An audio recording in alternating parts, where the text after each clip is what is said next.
we have been looking at many ways in which the people who is in the streets, who is protesting, is finding these ways to voice their demands, how they are, what are the practices that they are doing in terms of making sure that their demands are being heard, to counter also the narratives that some of the governments or groups also use, to portray them in different ways that are very, very wrong. Even within all of these obstacles, finding ways to ask for international solidarity. And also,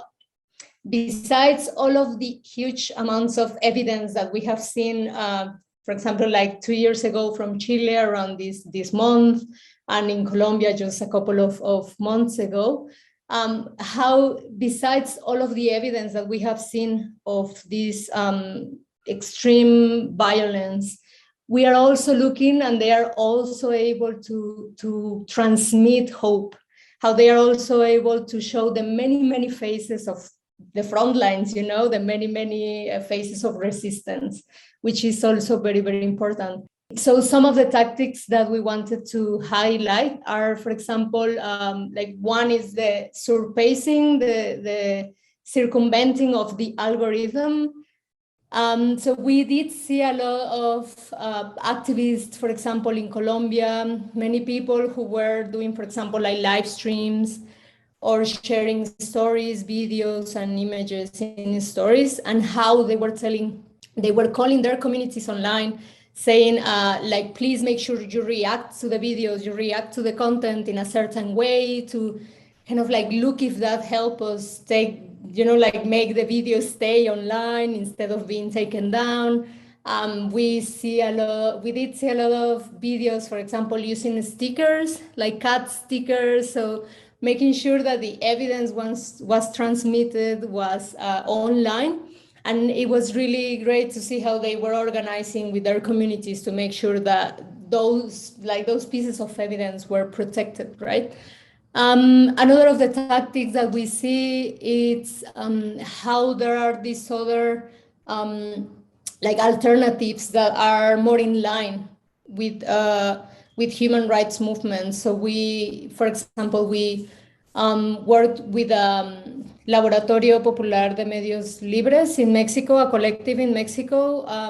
2 years ago, as they built a guide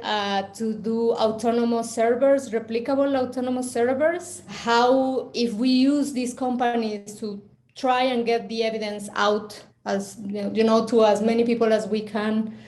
it's also great that these other alternatives are also being cultivated within the movements, so that we have these other spaces that are more autonomous, basically, where we can preserve the evidence. And we also saw other things that speak about also these movements getting together, like, for example, a bot on Twitter, that you could tag in your videos or in your images, and it will take the evidence into a Telegram channel. In case it was deleted, the tweet was deleted. So we have seen many, many different things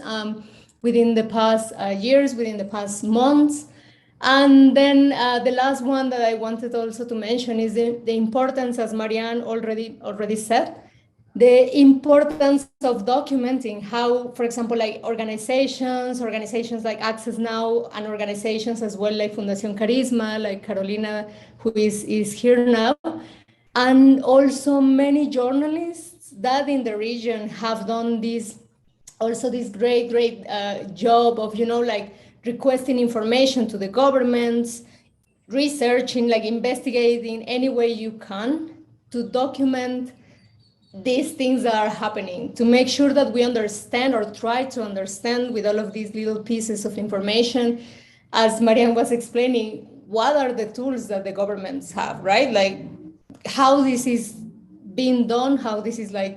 happening, what are the tools, how they work. And this is really, really, as she also mentioned, this is really tricky, not everything can